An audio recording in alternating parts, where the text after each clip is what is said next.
در قصر ورزشی شهر خوجند چمپیونات تاجیکستان اوید با بوکس بین کلانسالان برگزار شد. در مراسم کشاده‌شوی این چهاربینی ورزشی نمایندگان مقامات اجرایی حکومت دولتی ولایت سوخت و شهر خوجند، کمیته کار با جوانان و ورزش نزد حکومت جمهوری تاجیکستان، ریاست کار با جوانان و ورزش ولایت و فدراسیون بوکس ولایت سوخت اشتراک و سخنرانی کردند. ذکر گردید که در کشور ما تحت راهبری اساسگذار صلح و وحدت ملی پیشوای ملت پرزیدنت جمهوری تاجیکستان محترم امامعلی رحمان برای انکشاف همه‌جانبه تربیت جسمانی و ورزش در بین عامه وسیع خلق و ورزشکاران کسبی و دوستداران این ساحه مسابقه‌های ورزشی تشکیل و گذرانیده می شود. همزمان نمود بوکس یکی از نمودهای معمول ورزش در کشور به حساب رفته، توجه حکومت جمهوری تاجیکستان به این نمود زیاد گردیده دوستداران و هواداران بوکس روز از روز می افزاید.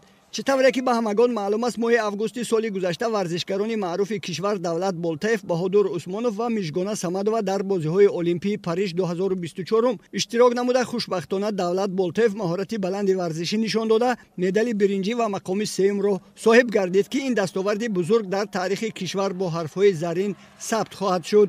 علاوه بر این ورزشکار کشور ما ساکن شهر خوجند بهروز عمروف سال جاری یگانه مدال طلای سیمین بازی‌های اتحاد دولت‌های مستقل را از روی نمود بوکس صاحب گشت. چمپیونات تاجیکستان اوید با بوکس به خاطر تحکیم طرز حیات سالم، مستحکم نمودن رابطه دوستی، دریافت نمودن چهره‌های نو ورزش و به این وسیله راهخط پیدا نمودن به چمپیونات‌های آسیای جهان اوید با بوکس راه اندازی شده است. مقامات اجرایی حکومت دولتی ولایت سوخت با ورزش اعتبار مخصوص ظاهر نموده، بهر بلند برداشتن مهارت و استعداد ورزشکاران تدبیرهای ضروری می‌اندیشد و برای تشکل همه‌جانبه حیات سالم بین عامه وسیع ساکنان، تکامل جسمانی اهالی، شرایط مساعد و امکانیت‌های وسیع فراهم می‌آورد. در این مسابقه مقصد آن است که دسته منتخب جمهوری تاجیکستان معین کرده می‌شود و در ماه دکامبر در شهر دبی چمپیونات جهان اوید با بوکس برگزار می‌گردد که در آنجا دسته منتخب جمهوری تاجیکستان اشتراک می‌کنند و در این چمپیونات که حاضر برگزار گشته ایستاده است دسته منتخب معین کرده می‌شود. در این چهاربینی ورزشی که طی 4 روز در قصر ورزشی شهر خوجند با مقصد انتخاب تیم منتخب کشور جهت اشتراک در چمپیونات جهان که ماه دکامبر در شهر دبی برگزار می شود، بیش از 100 نفر مشتزن‌ها از همه منطقه‌های کشور اشتراک نموده در وزن‌های از 48 تا بیش از 92 کیلوگرم بین هم زورآزمایی کردند. برای در سطح بلند جریان گرفتن این چهاربینی ورزشی و دریافت مشتزن‌های بهترین در برابر داوران کشور ما، همچنین داوران از کشورهای سربیا، مولداوا، استونیا، ترکمنستان، جمهوری اسلامی ایران و فدراسیون روسیه چمپیونات مذکور را حکم نمودند. Хочу поблагодарить прежде всего Федерацию бокса Таджикистана за высокий организационный уровень. Это практически просматривается высокий уровень, только самые положительные впечатления. Судил не одни, будем говорить так, турниры, это и чемпионаты мира, чемпионаты Европы. И хочу сказать, что уровень организационной составляющей очень высокий.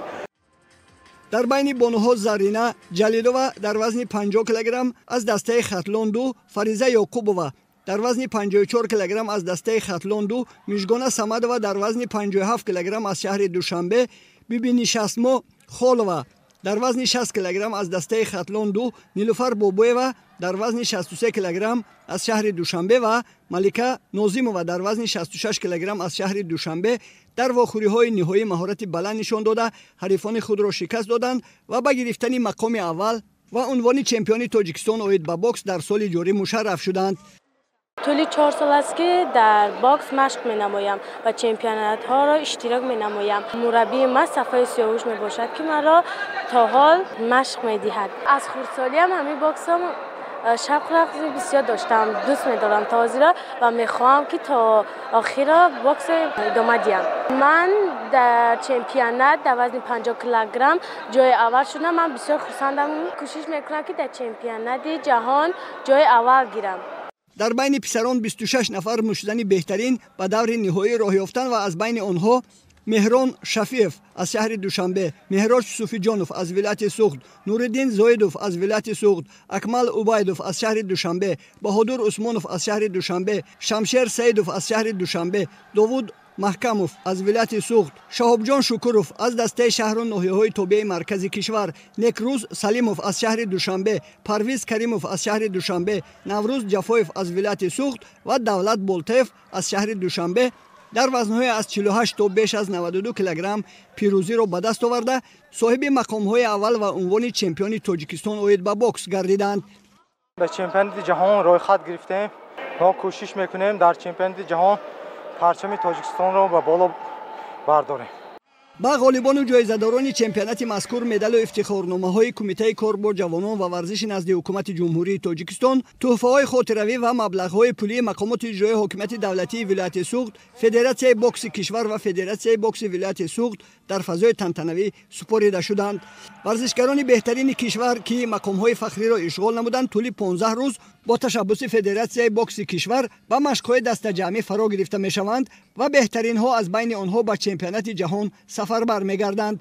امید بر آن است که در چمپیونات امساله جهان اوید با بوکس این پهلوانان کشور به نتیجه های نظررس نائل شده پرچم کشور عزیزمان را بالا میبردارند.